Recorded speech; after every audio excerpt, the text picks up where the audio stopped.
This channel does not promote any violent, harmful, or illegal activities. All content provided by this channel is meant for an educational purpose only. এই মুহূর্তে breaking news, great eastern trading company দিচ্ছে festive sale offer. Lucky draw কন্টেস্টে পেতে পারেন গাড়ি, two wheeler, LED TV, electric kettle, mixer grinder এবং আরো অনেক কিছু। 65% ডিসকাউন্টের সাথে 20% ক্যাশব্যাক, এছাড়াও একটা ইএমআই ফ্রি, আকর্ষণীয় এক্সচেঞ্জ অফার, 10 কোটিরও বেশি উপহার ও ক্যাশব্যাক। এই সুযোগ হাতছাড়া করবেন না। আজই আসুন আপনার নিকটবর্তী গ্রেট ইস্টার্ন ট্রেডিং শোরুমে। খুশির 100 দিন কাটুক গ্রেট ইস্টার্নের সাথে। মাটির ঘর নড়বড়ে, এই বুঝি ভেঙে পড়ে। সারাক্ষণ ঘর ভাঙার ভয়ে আবাসহীন একটা পরিবার। পুরুলিয়ার এক অজগায়ে তপশিলি পরিবারের দুর্দশার কথা বলব। আবাসের জন্য অজস্রবার আবেদন, না তারপরেও কোনো রকম পাকা ঘর মেলেনি। আবাস অভাব এবার ঘোচানোর দায়িত্বটা কার বলুন তো? অনেকেই বলেন পুরুলিয়া আজ কোথায় পৌঁছে গেছে। মাটিতে বিরল খনিজ, মাটির মেয়ে বিশ্বমঞ্চের নাম।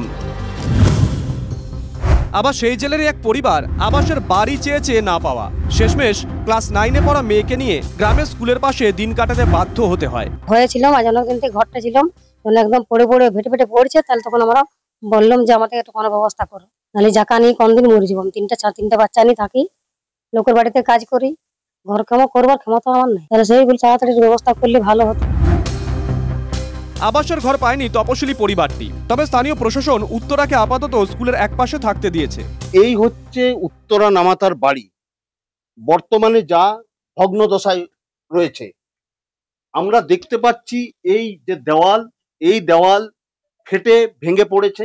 তারপরেই তিনি এই ফাটলের অবস্থা দেখে তিনি বাইরে বেরিয়ে পড়েন। বেশ কয়েকবার এই আবাস যোজনার জন্য সরকারের কাছে আবেদন করেও তিনি এখনো পর্যন্ত সেই বাড়ি পাননি। মাটির বাড়ি নড়বড়ে, যদি সত্যিই ভেঙে পড়ে। পুরুলিয়ার এই গরিব পরিবারের পরিস্থিতি দেখে বুঝতে পারছেন তো মাথার উপর পাকাপোক্ত ছাদ থাকা কতটা জরুরি। গত 15ই জুলাই পুরুলিয়াতে টামনা থানার ভান্ডার পুয়ারা গ্রামে বাড়ি ভেঙে সবজ জনজাতি 3 জনের মৃত্যু হয়। এরপর 3রা আগস্ট পাশের জেলা বাঁকুড়ার পাত্রসায়রে ডাংপাড়ায় বৃষ্টিতে নড়বড়ে মাটির দেওয়াল ভেঙে পড়ে শিশুর প্রাণ যায়। 5ই সেপ্টেম্বর দক্ষিণ 24 পরগনার মন্দির বাজারে দেওয়াল ভেঙে মা ও 2 নাবালিকা মেয়ের মৃত্যুর ঘটনা ঘটে। সময় মতন পাকা বাড়িটা পেয়ে গেলে কি এই প্রাণগুলো যেত?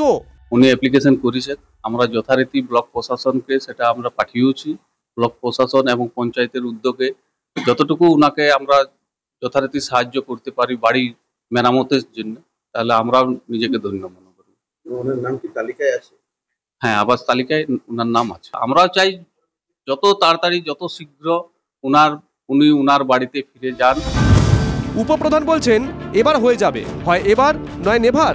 তো এরা বিভিন্নভাবে মানুষকে বঞ্চিত করছে এবং তার এই উদাহরণ আরো একটা উদাহরণ, হাজার উদাহরণ আছে, তার মধ্যে আরো একটা উদাহরণ। যার সাধ্য আছে এমন অনেক ধনী ব্যক্তি, তারাও এটা গোপনে এই প্রধানমন্ত্রী আবাসের সুবিধা পেয়েছে, কিন্তু প্রকৃত গরিবরা তারা সুবিধা পায়নি। গরিব মানুষ নেতাদের কথায় ভোট দেন রুটি, কাপড় আর ঘরের জন্য। সরকার নির্বাচিত হয়, সেই সরকারের প্রকল্পে কেন বারবার দুর্নীতি আর রাজনীতির অভিযোগ ওঠে, যার জন্য এমন বহু উত্তরা প্রাণ ভয়ে দিন কাটাচ্ছেন। পুরুলিয়া থেকে তপন হালদারের রিপোর্ট, TV9 বাংলা।